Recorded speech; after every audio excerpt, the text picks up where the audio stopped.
Imagine a world like this. There is a company that controls 25% of the Earth's land resources, owns the globe's most extensive logistics network, and has branches in every single time zone. By all logic, it should be rich enough to rival nations and absolutely invincible. This company is named Great Britain Limited. But in the winter of 1940, this former industry monopolist suffered a broken cash flow. Its security department, the Royal Navy, was overspending. Its competitor, Nazi Germany, was attempting a hostile takeover of its core assets, and its shareholders were in a panic. At this moment, its only hope for survival lay with an emerging tech giant across the ocean, the United States of America. History books will tell you this was a war between freedom and tyranny, a story of the special relationship between English-speaking peoples, where blood is thicker than water. Don't be naive. Throw away the textbooks in the financial world. There is no charity, only business. The America of that time was not a knight riding in to save the day, but a cold, shrewd vulture capitalist. It was staring at this dying British giant, holding not a shield, but a liquidation schedule. It was waiting for the best time to enter the market, waiting until Britain's stock price hit rock bottom,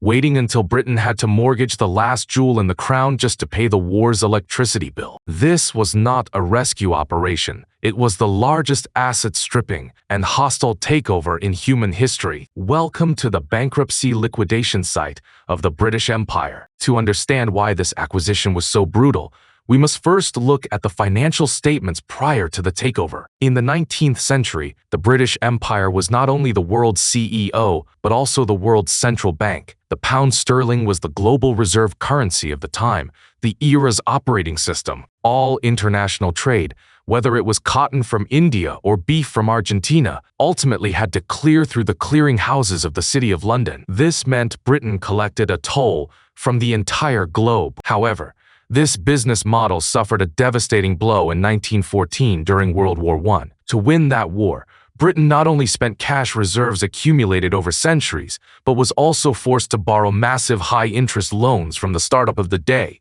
the United States. After the war, Britain found itself a former aristocrat burdened with huge debts.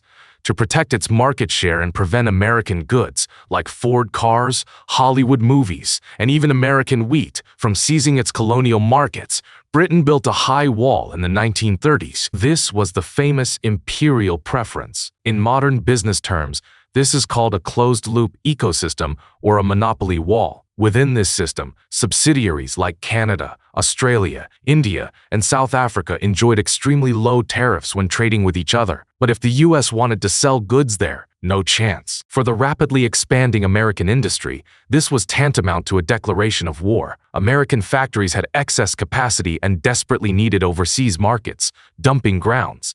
But the Earth's largest consumer market, the British Empire, had hung a do-not-enter sign for America. In the eyes of Washington's decision-makers, Hitler was certainly a trouble, but the British Empire's protectionist monopoly was the biggest stumbling block to the long-term development of the U.S. economy. At this time, the U.S. Treasury and State Department reached a tacit KPI. We certainly hope Britain beats Germany, but the premise is that Britain must go bankrupt in the process. Bankrupt enough to be forced to tear down this trade wall and let American goods and capital march straight in. In 1939, World War II broke out. For Britain, this was an existential crisis. For America, it was like watching a competitor frantically burn through its cash flow to fight an expensive lawsuit. The British threw their gold, foreign exchange reserves, and family fortune into the war. Churchill thought he was fighting for civilization, but across the ocean, accountants had already picked up their calculators. They knew Britain's liquidity wouldn't last 2 years. At that moment, the US was in no rush to join the war. It sat on the sidelines,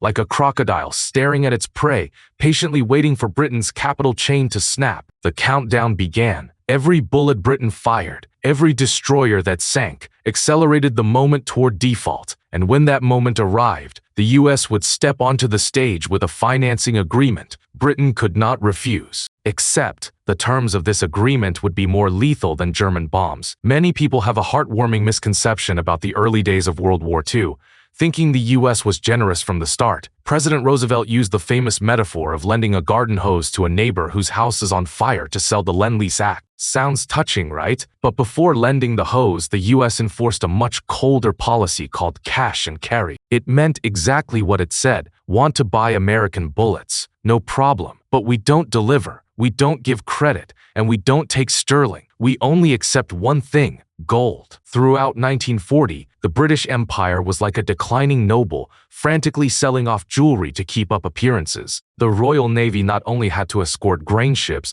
but also execute a top-secret mission, shipping the gold from the British Treasury, crate by crate, to the US to pay debts. The most famous example is the HMS Edinburgh, a cruiser that sank to the bottom of the sea carrying tons of gold, money originally intended to pay American suppliers. By the end of 1940, Britain's liquidity had completely dried up. Churchill wrote a near-desperate letter to Roosevelt: "We are going bankrupt." When cash runs out, lenders usually require the borrower to provide more valuable collateral, intellectual property. This leads to one of the most underestimated deals of World War II, the Ushered mission. To exchange for US industrial support, Britain was forced to open its safe. They gave the world's top military technology to the US for free. The most critical item was a small gadget called the cavity magnetron. It was the heart of radar. At the time, the US was still fiddling with clumsy long-wave radar, while British technology was a full generation ahead. An American scientist later admitted, "This was the most valuable cargo ever brought to our shores." This wasn't just technology sharing, it was technology transfer.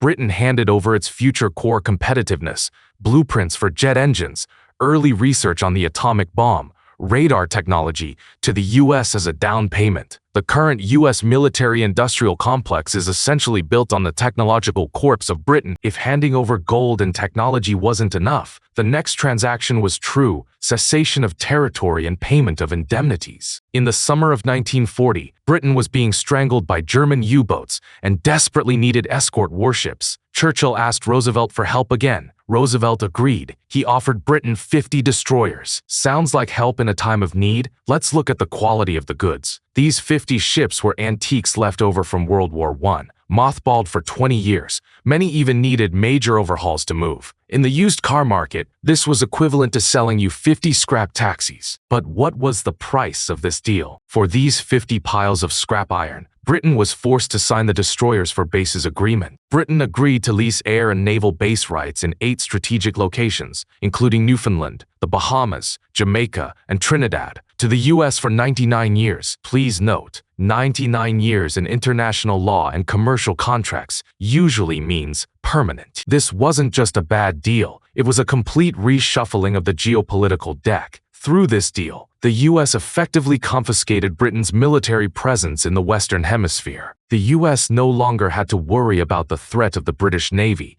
Instead, it directly took over the defense system Britain had built over centuries, becoming the new landlord of the Caribbean and the North Atlantic. Churchill knew this was a poisoned chalice, but he had to drink it. In a memo to the cabinet, he painfully admitted that this was not just a transaction, but the transfer of the British Empire's hegemony. With this, the deal was closed. The US obtained priceless global strategic pivot points at an extremely low cost, obsolete warships. Britain temporarily got a life-saving ventilator, but lost control of its own real estate. But that wasn't the cruelest part. The real pig butchering scam was set up by the US Treasury at Bretton Woods when the war was ending.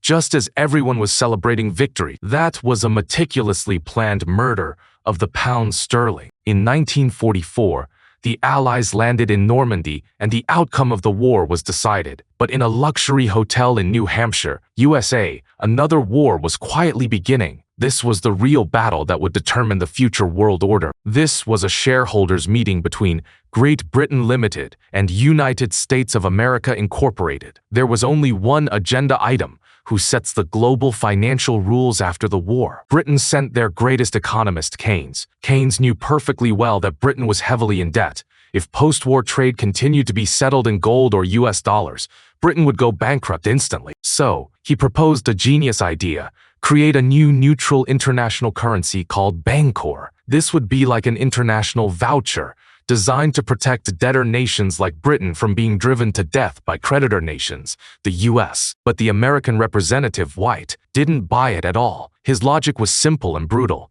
At this moment, the United States owns 80% of the world's gold reserves. In business negotiations, he who has the gold makes the rules. White vetoed Bancor.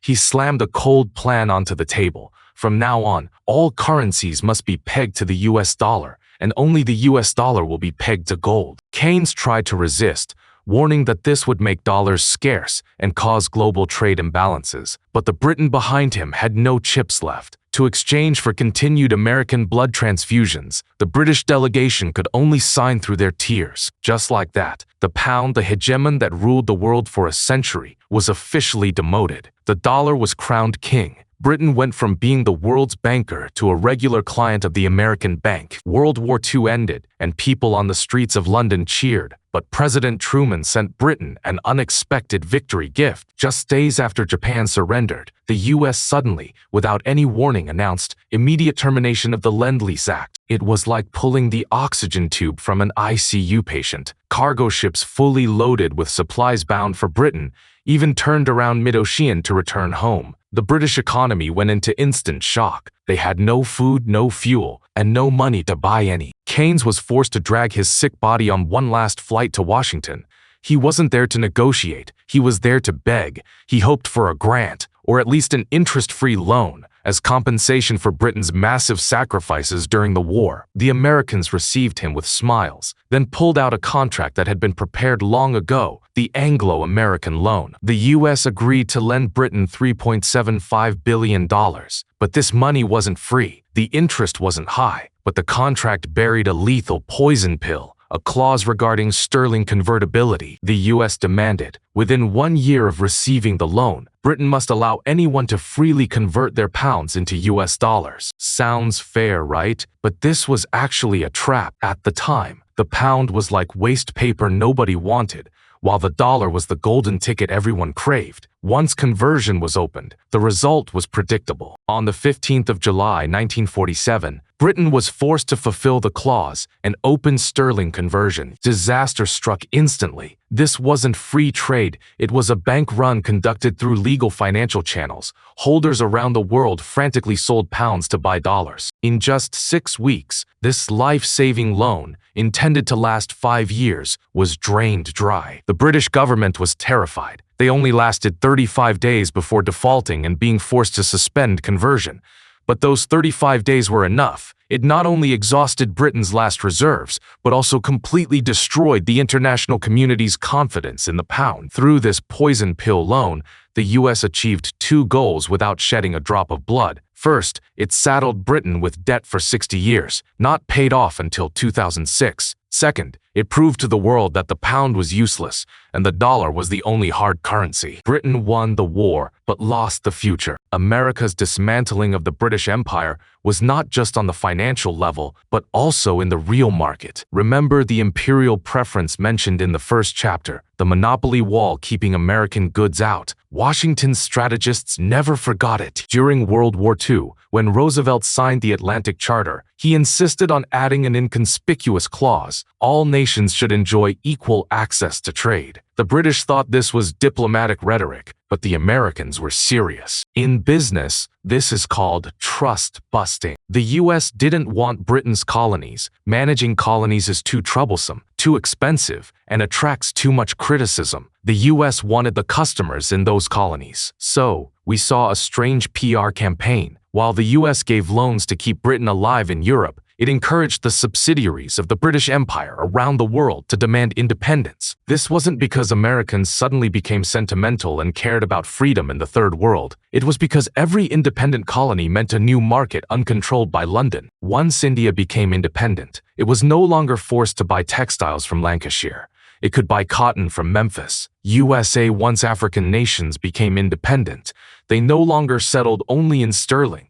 They could use dollars to buy American machinery. By supporting decolonization, the US effectively broke up the massive closed-loop system of the British Empire into over 100 independent SMEs, small and medium-sized enterprises. Then, relying on the unrivaled efficiency of American industry, US companies rushed in to harvest, replacing the position British trading houses had held for centuries. Britain lost its monopoly rights, and the US gained a free market to dump its goods on the whole world. If the previous methods were shadow warfare, then the Suez Crisis of 1956 was a public execution of the British Empire by the US in broad daylight. The cause was simple. Egyptian President Nasser announced the nationalization of the Suez Canal. This made Britain feel it was still the master of the world, so it joined forces with France and Israel to launch a military invasion to retake the canal. This was strictly an old empire operational method.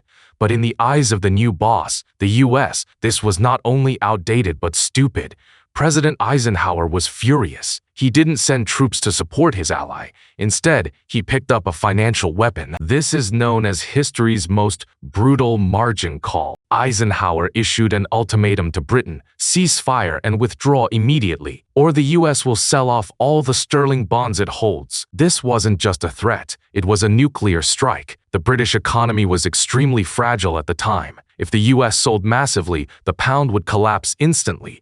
Britain's national credit would go completely bankrupt, and there wouldn't even be money to import grain. British Prime Minister Eden tried to ask the International Monetary Fund, the IMF, for help, but he discovered that the US, as the IMF's largest shareholder, had already frozen Britain's withdrawal rights. Britain was backed into a corner. No bullets, no reinforcements, and most importantly, no money. Days later, Britain was forced to accept all conditions and withdraw unconditionally. At that moment, the whole world saw the truth. The British lion had no teeth. Without Washington's permission, London couldn't even afford to fight a local war. This was a public humiliation and a formal foreclosure. It marked the end of the British Empire as an independent geopolitical power. From then on, Britain was no longer a partner. It officially became America's junior partner, or rather, an obedient subsidiary. In corporate M&A, when an old company is thoroughly acquired, it usually undergoes restructuring and then finds a new niche market to survive. After the humiliation of 1956,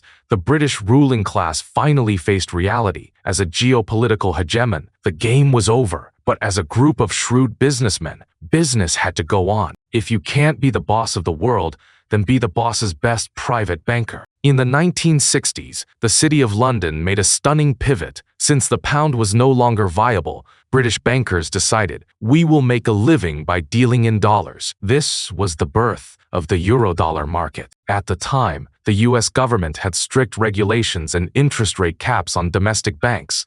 London saw the opportunity and said to itself, come here. As long as you trade in dollars in London, we don't ask about the source and we don't set limits. This was a highly ironic symbiotic relationship. Britain lost the empire, but London regained wealth by providing offshore services for American monetary hegemony. From then on, Britain's role changed completely. It was no longer a competitor to the US. It became an indispensable premium service provider within the American system.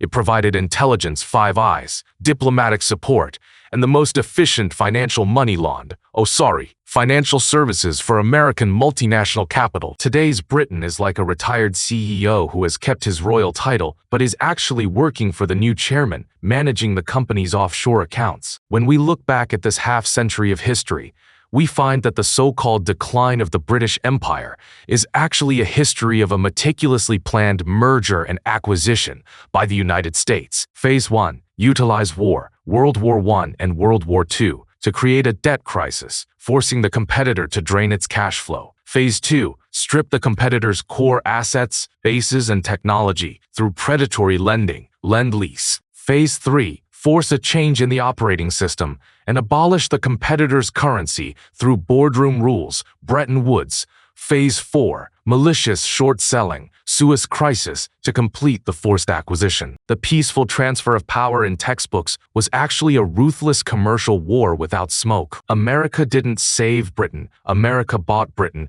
and it used Britain's own money to do it. Today, when we hear the term special relationship in the news, please remember its true meaning. It is indeed a special relationship, but it is not a brotherhood, nor is it a father-son relationship. It is the relationship between a parent company and a subsidiary. It is the relationship between the chairman of the board and a regional manager. The British Empire didn't disappear.